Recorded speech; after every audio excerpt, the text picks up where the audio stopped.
In our great democracy, the Supreme Court is the guardian of our constitutional freedoms and the protector of our founding promise of equal justice under the law. Over the past 5 years, I've spoken clearly to the American people about the qualities I look for in a Supreme Court justice. A justice must be a person of accomplishment and sound legal judgment. A justice must be a person of fairness and unparalleled integrity. And a justice must strictly apply the Constitution and laws of the United States and not legislate from the bench. This summer, I nominated an individual to the High Court who embodies all these characteristics. And this morning, our nation can be proud when John Roberts opens a new Supreme Court session as the 17th Chief Justice of the United States. It is now my duty to select a nominee to fill the seat that will be left vacant by the retirement of Justice Sandra Day O'Connor. Once again, I considered a wide variety of distinguished Americans from different walks of life. Once again, we consulted with Democrats and Republicans in the United States Senate. We received good advice from more than 80 senators. And once again, one person stood out as exceptionally well-suited to sit on the highest court of our nation. This morning, I'm proud to announce that I'm nominating Harriet Ellen Myers to serve as Associate Justice of the Supreme Court. For the past 5 years, Harriet Myers has served in critical roles in our nation's government, including one of the most important legal positions in the country, White House counsel. She has devoted her life to the rule of law and the cause of justice. She will be an outstanding addition to the Supreme Court of the United States. Harriet was born and raised in Dallas, Texas. She attended public schools. When illness struck her family during her freshman year in college, Harriet went to work to help pay for her own education. She went on to receive a bachelor's degree in mathematics and a law degree from Southern Methodist University. Over the course of a distinguished legal career, Harriet has earned the respect and admiration of her fellow attorneys. She has a record of achievement in the law, as well as experience as an elected member of the Dallas City Council. She served at high levels of both state and federal government. Before state and federal courts, she had tried cases and argued appeals that covered a broad range of matters. She's been a leader in the American Bar Association and has been recognized by the National Law Journal as one of the most powerful attorneys in America. Harriet's greatest inspiration was her mother, who taught her the difference between right and wrong and instilled in Harriet the conviction that she could do anything she set her mind to. Inspired by that confidence, Harriet became a pioneer in the field of law, breaking down barriers to women that remain a generation after President Reagan appointed Justice O'Connor to the Supreme Court. Harriet was the first woman to be hired at one of Dallas's top law firms, the first woman to become president of that firm, the first woman to lead a large law firm in the state of Texas. Harriet also became the first woman president of the Dallas Bar Association and the first woman elected president of the State Bar of Texas. In recognition of her achievements paving the way for women lawyers, Harriet's colleagues in Texas have honored her with numerous awards. Most recently, the Sandra Day O'Connor Award for Professional Excellence. Harriet has built a reputation for fairness and integrity. When I came to office as the governor of Texas, the Lottery Commission needed a leader of unquestioned integrity. I chose Harriet because I knew she would earn the confidence of the people of Texas. The Dallas Morning News said that Harriet insisted on a system that was fair and honest. she delivered results. Harriet has also earned a reputation for her deep compassion and abiding sense of duty. In Texas, she made it her mission to support better legal representation for the poor and underserved. As president of the Dallas Bar, she called on her fellow lawyers to volunteer in staff-free neighborhood clinics. She led by example. She put in long hours of pro bono work. Harriet Miers has given generously of her time and talent by serving as a leader with more than a dozen community groups and charities, including the Young Women's Christian Association, Child Care Dallas, Goodwill Industries, Exodus Ministries, Meals on Wheels, and the Legal Aid Society.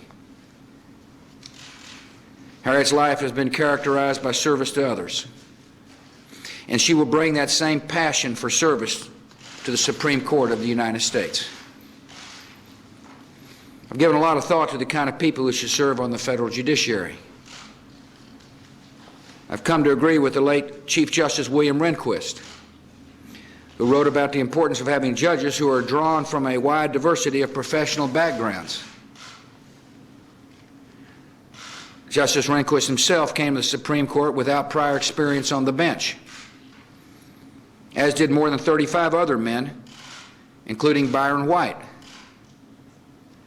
And I'm proud to nominate an outstanding woman who brings a similar record of achievement in private practice and public service. Under the Constitution, Harriet's nomination now goes before the United States Senate for confirmation. American people expect Harriet's hearings to be handled with the same respect and civility that characterized the last three Supreme Court confirmations, those of Chief Justice Roberts, Justice Breyer, and Justice Ginsburg. In its consideration of Chief Justice Roberts' nomination, the Senate made it clear that a well-qualified nominee committed to strictly interpret the law can be confirmed promptly and by a large bipartisan majority. As the new Chief Justice said at his swearing in last week, the Senate vote affirmed the bedrock principle that judging is different from politics. I believe that senators of both parties will find that Harriet Miers' talent, experience, and judicial philosophy make her a superb choice to safeguard the constitutional liberties and equality of all Americans. Harriet Miers will strictly interpret our Constitution and laws. She will not legislate from the bench. I ask the Senate to review her qualifications thoroughly and fairly and to vote on her nomination promptly. This morning, I again thank Justice O'Connor for her 24 years of service on the Supreme Court, including some additional time that she had not planned on.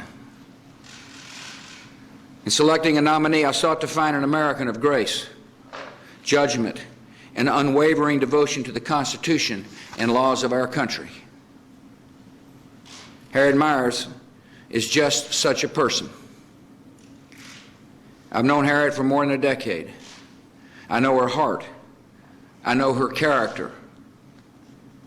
I know that Harriet's mother's proud of her today. And I know her father would be proud of her too.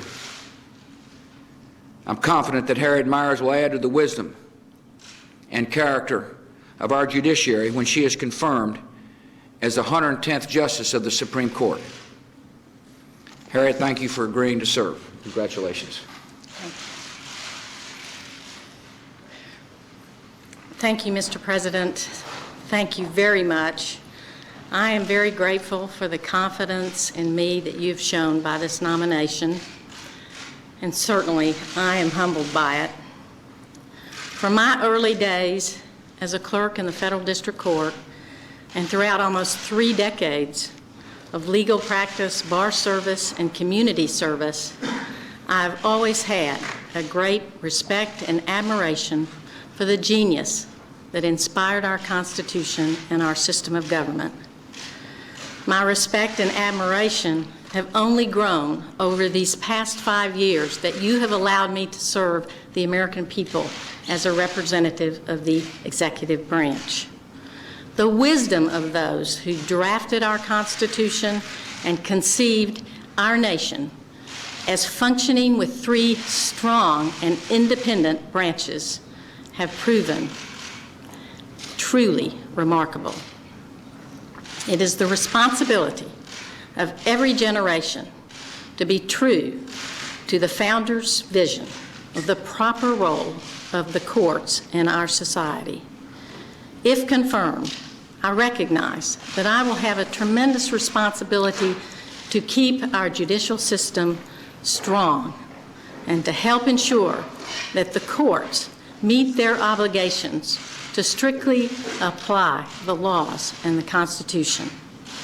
As White House counsel, I have enjoyed the opportunity to work with the members of the Congress, and that experience has given me an even greater appreciation for the role of the legislative branch in our constitutional system. And now I look forward to the next step in the process that has begun this morning, including the Senate's consideration of my nomination. I look forward to participating in that process. And now I want to pause and thank all of those whose love and friendship and support have brought me to this moment. No one reaches a point in time such as this without tremendous sacrifice, help, and encouragement of family and friends and colleagues. I'm immensely grateful to the support and love that I feel from my brothers, Harris, Robert, and Jeb, and their families, and the love and support that I knew from my father and my sister Kitty, and the love and support I feel from her family. I have a special note this morning for my mom. Thank you for your faith, your strength, your courage, your love, and beauty of spirit. And thank you, Mr. President, for this tremendous honor by your nomination.